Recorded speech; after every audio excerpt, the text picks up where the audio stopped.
I think it's safe to say that change is on my agenda. Change for good. And I embrace that and I enjoy that change. I don't fear it. That's the bit that excites me.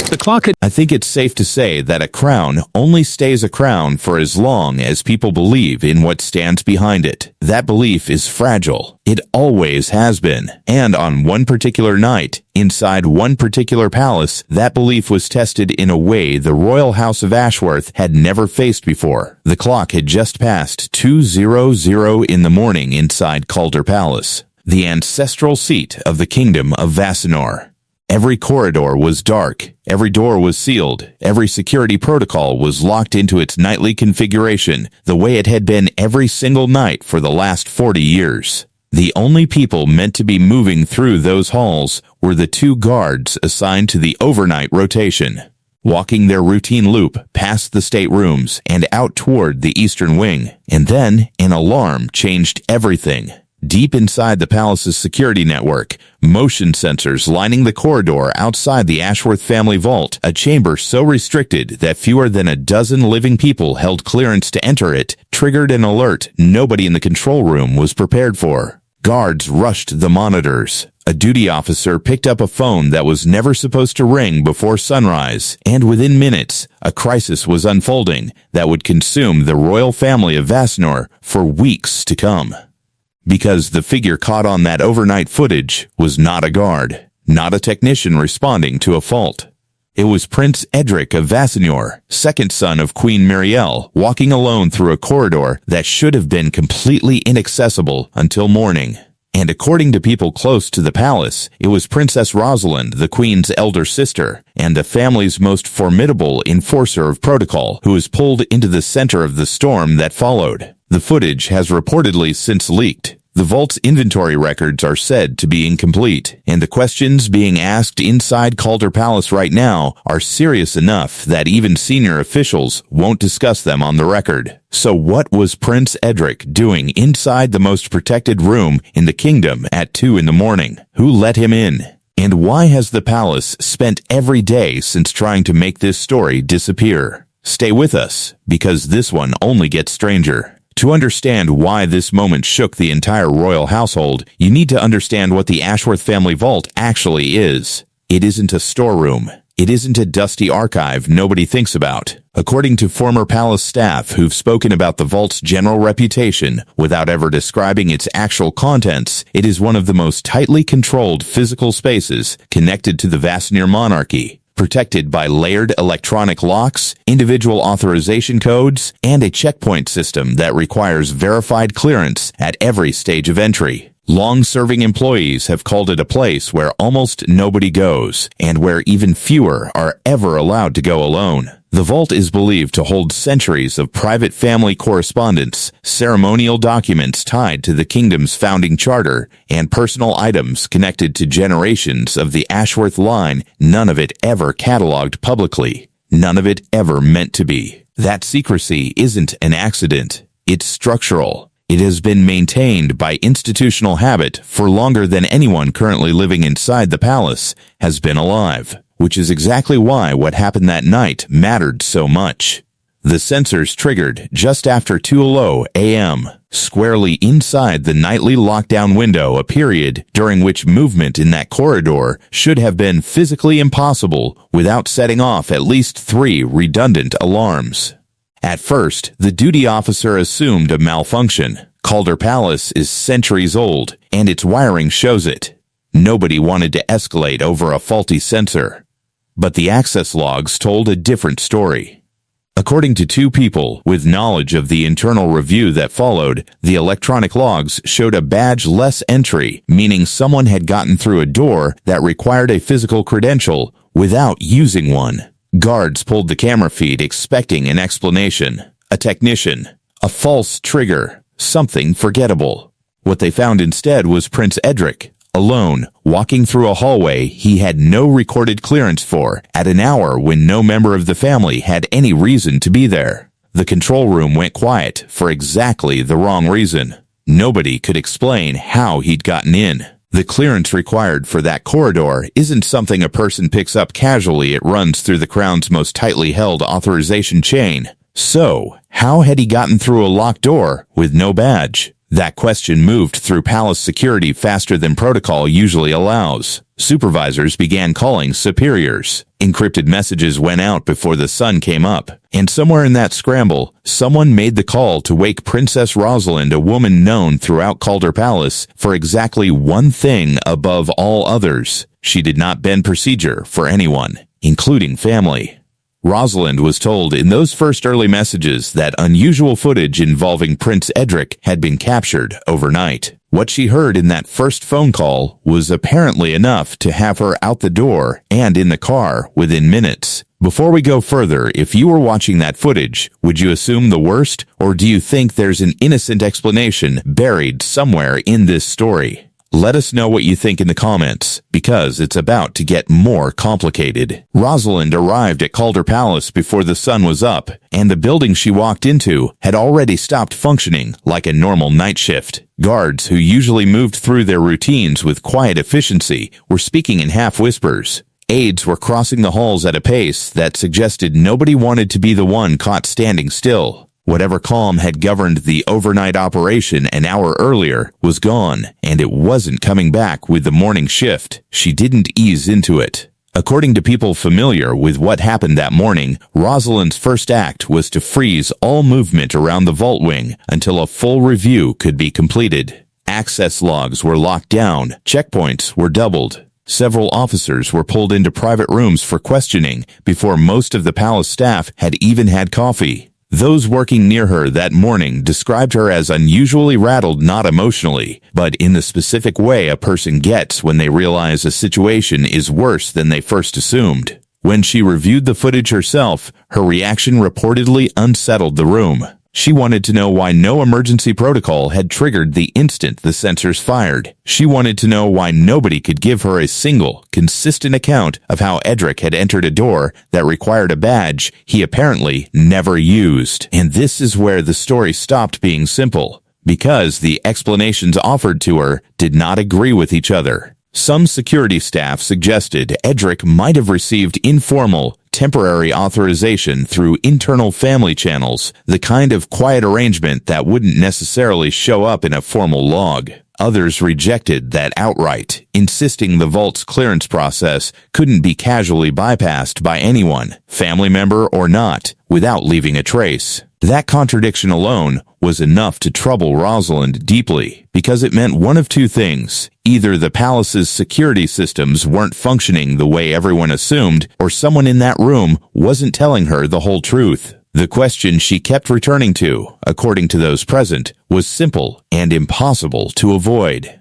Who held vault authorization codes on the night in question? That isn't a minor detail, it is the entire case. If Edric got into a secured corridor requiring specific clearance, then either someone gave him that clearance or someone helped him get around the system that was built to prevent exactly that. There is no comfortable third option. Quiet talk began moving through the staff, the kind of talk nobody says directly to a superior. Whispers about the possibility that someone on the inside had helped, whether by unlocking a door remotely or simply looking the other way. Nothing confirmed it, but the not knowing itself was enough to put a chill over the entire palace that morning.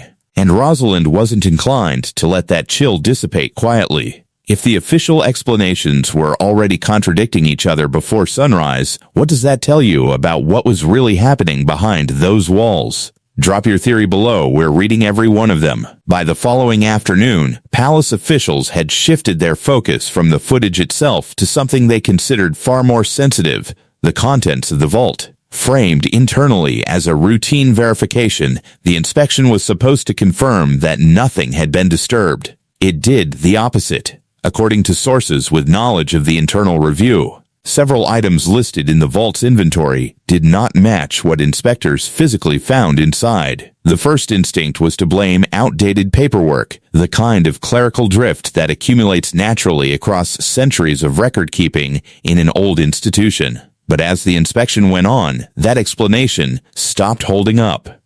Staff were quietly instructed to go through historical containers, sealed correspondence, and ceremonial items tied to some of the most sensitive materials connected to the Ashworth line, none of it ever publicly catalogued. According to insiders, a small number of those items could no longer be immediately accounted for. Rumors moved fast through the palace offices. Some staff whispered about a missing ceremonial seal with centuries of symbolic weight attached to it. Others speculated that private correspondence between past monarchs had been disturbed or removed entirely. None of the more extreme rumors were ever officially confirmed, but the unease they created was very real. The core problem facing investigators was this: nobody could say for certain whether items had actually been taken, or whether the inventory records themselves simply couldn't be trusted. Decades of minimal outside oversight meant the baseline documentation needed to prove either theory had never been independently verified in the first place. If something was missing, proving it meant trusting records that were now in question. If the records were just wrong, saying so publicly risked looking like a cover story for something worse. Rosalind reportedly refused to accept either explanation as grounds to close the matter. Her position was blunt.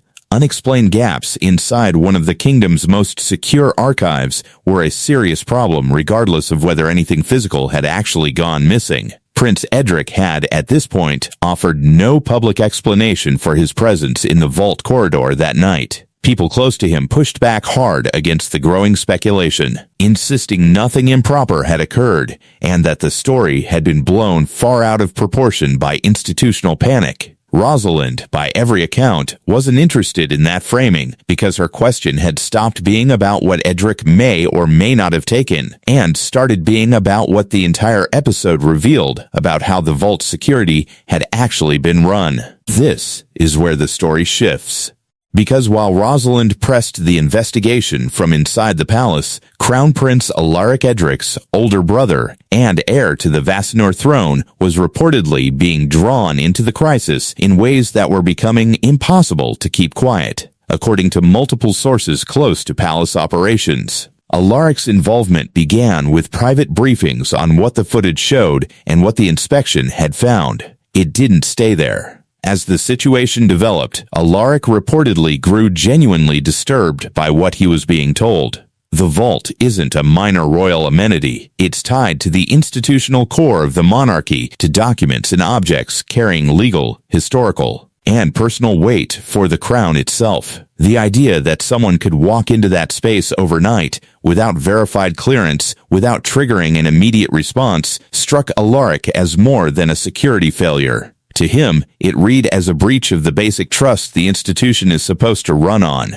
His position, according to insiders, lined up more closely with Rosalind's than with the quieter approach reportedly favored by Queen Muriel. Alaric apparently believed that letting the matter get quietly absorbed by palace bureaucracy would set a precedent the monarchy couldn't afford not, while public confidence in the institution was already shaky. That created an uncomfortable split.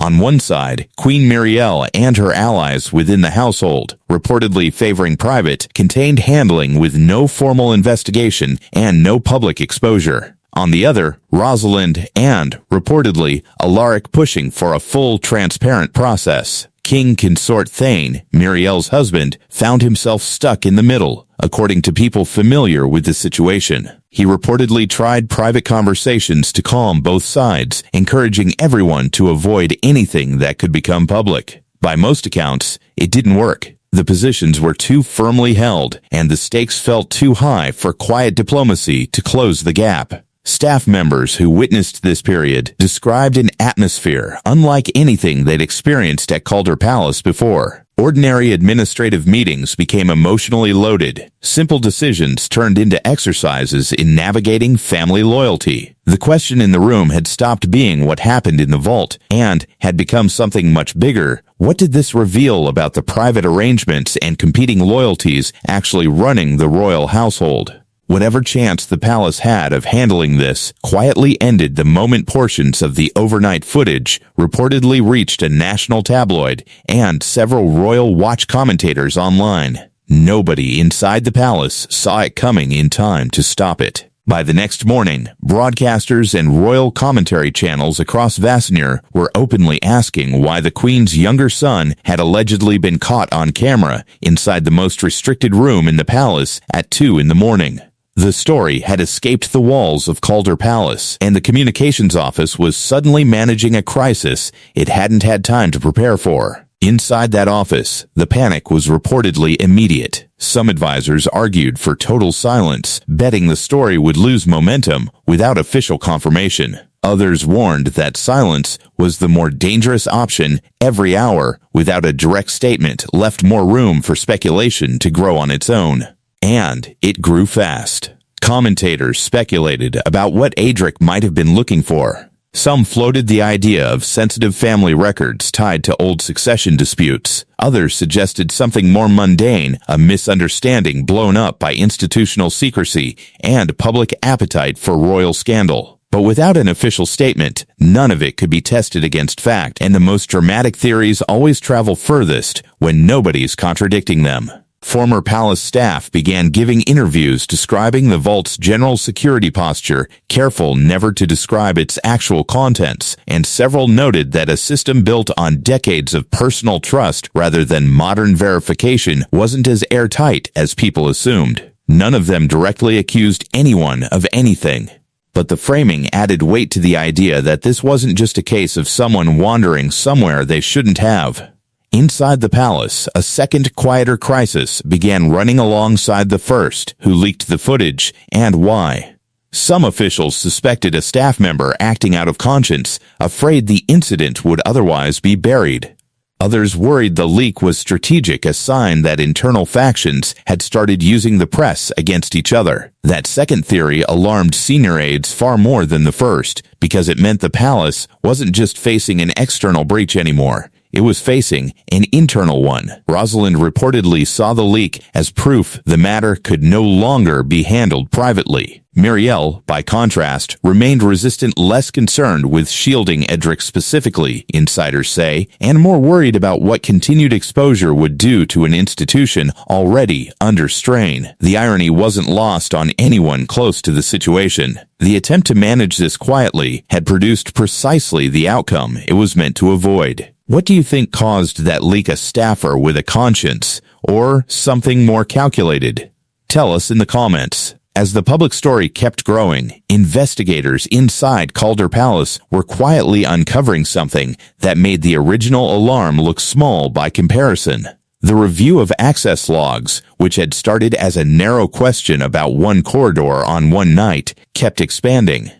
According to sources close to the investigation, security teams began working back through years of access records tied not just to the vault, but to the surrounding restricted wing as a whole. 3 questions drove the review: who held authorization across those areas, how those permissions had originally been granted, and whether anyone's access had ever quietly bypassed the oversight checks meant to catch exactly this kind of thing. What they found reportedly troubled investigators more than anything from the initial incident. The picture that emerged was of a system that had, for years, run more on personal trust between a small circle of people than on any modern, verifiable structure. Permissions had been extended informally, clearances had gone unreviewed for long stretches, and a process meant to flag unusual access had apparently never caught activity that, in hindsight, clearly should have raised concern.